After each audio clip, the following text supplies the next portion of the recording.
When most people get into e-commerce, they put the time in, they put the sweat and find the right products. They do all the ads, get the money together, they work extra hours, they do it, they finally succeed, and then their business crashes and fails and dies. This is fine. It happened to me, and I want to talk about how you can avoid that. Let's say you did all the things. In the end of the day, there's money left over. Good. And here's the fallacy. What happens now? Once people start making their first few $1,000s a month, it's like, shit, I could actually scale this up now. That was what I tried to do. So we made profits. Now it's time to scale. We scaled this up to $100,000 a month in revenue. Then we got shut down on Facebook. And then what happens is more and more refunds kept coming in. We had so many people complain. The ads got shut down. PayPal shut us down because of too many refunds. All of this shit. I want you to avoid this because when you have something like this that is working, what an amazing opportunity this is and how hard it is to make that work and how lucky you have to be in that situation. So don't fuck it up. I'm going to teach you today. I'm going to teach you. That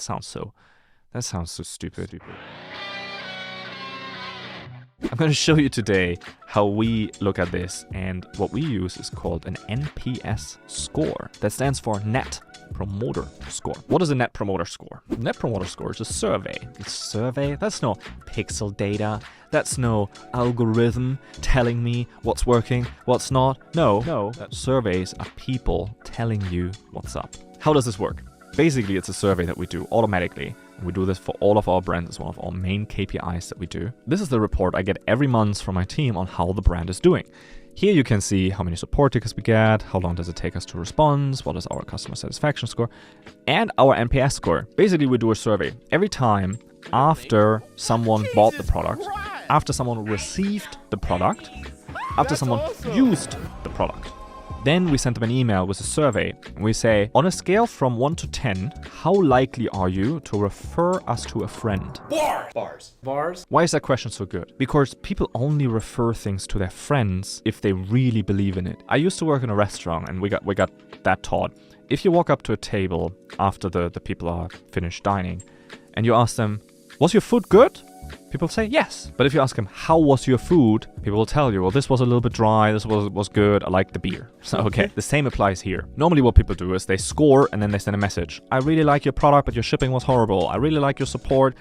Your product broke, but then your support fixed it. I really like it. Here's how we score that. If someone says 0 to 6, we count them as detractors. So those people will go out of their way to talk shit about you. Those are the people that will go out and tell all of their friends, this product sucks, the shipping is horrible, don't buy from them. You know what happens to your Facebook account if you get too much of that?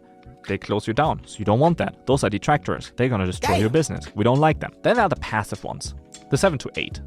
Those people won't talk about you at all. They're never gonna get out of their way to promote you to other people. They're also not gonna talk shit about you. But for our sake, we're just gonna ignore them. Then there are the promoters. Those are your fans. Those are the people that fucking love you.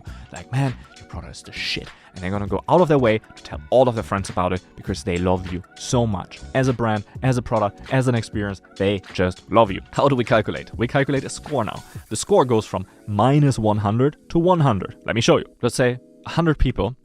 And out of 100 people, 100 people score you between 0 and 6. Damn. Your NPS score is minus 100 because you have 0 promoters and you have all of the detractors.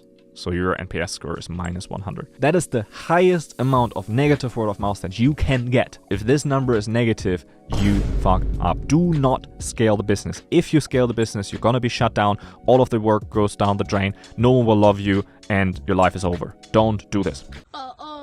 Down. Let's say you made 80 people score you 1 to 6. 20 people get out of it and 20 people really love you. So you have 20 promoters, 80 detractors, your score is still negative. Let's turn this around. Show you how hard it is to get a neutral score. This is where most people score, by the way, that have a 7-figure business. They get 50 people that say, I hate you.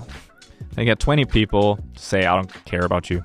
And they get another 50 that say, I love you so much. What you come up with is this. Your business will not go anywhere by itself. If you stop marketing, your business will stop growing. That's it. On a negative score, the more you market, the faster your business will die. That's why it's so important to pause. If you have something that's working, stop. Review your business. People will tell you what they like and what they didn't like. I loved your product, but it took me days to get a hold of your support. Oh, note, get back to customers on time. Basically, how you increase your NPS score is you give them a great product experience. It's unique, it's amazing, you help them to solve the problem. 2 is shipping. How quickly do they get their product? Every time I order a product, all the time, it's like, did they ship it yet? Oh, they shipped it. Where is it? Most people are that kind of people. So everyone's excited to get their shit. People are used to Amazon Prime. Get it next day. Why is my product not here yet, bitch? Amazon set the standard. The third one is customer support. We're tracking customer support metrics. This month, they were actually pretty bad. We took 9 hours to get back to our customers.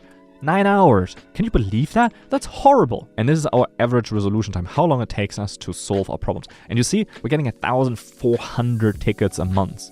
That's what you get when you sell a lot. So if you have a negative NPS score, you go down quick. Let me show you a good example. This is kind of where I aim for to be able to scale. I want to have significantly more people talking good about us than bad about us. Significantly more. This is a good start. If you have this number, like, okay, let's scale this up a little bit, not for the sake of making money, but to increase the speed in which you're getting information from your customers, so then you can make your brand better. But that sounds so boring. I want to find more products and market more and do more ads. Yeah. Welcome to running a fucking business. Most of the stuff is boring. So a score of 55 means 75% of people will tell you, I love you so much, I tell all of my friends about you. That's the level where we're at. Here's what happens if you have a positive NPS score. People will love you and people talk about you. That means for every product that you sell, people are going to buy another product from you in the future because they love you so much the first time. People are going to talk to their friends about you and do word of mouth and recommend you to others. Those are free sales. You don't have to pay for that. No ads. Do you know how much you can beat competition if competition doesn't have that and has to pay for every sale? You can pay more in ads than your competitor. You can grow your business faster. The more you sell, the more you will sell later because people love you. Trust me. I know how hard it is to have no money and get a business up and running and start it. I know dropshipping is a good way to do that, but it's not the ultimate way. But remember that bold guide on YouTube. Take a step back, fix your product, fix your experience, fix your shipping, go step by step. Or you can do the fast game, scale it up, burn your business after 3 months, spend another 9 months to find another winning product and do the same thing again and burn that and repeat that cycle for 4 years. No real success, always taking some money out, but if you want to see how to actually grow 8-figure brands, if you want to look behind the scenes how we grow our new 8-figure brand, follow along, subscribe to this channel. I'm excited for that journey. I'm excited to share everything I can. Let me know in the comments what else you like to know about. What else do you want to learn about? And I'm here to help. Take care. Have a good one. Cheers.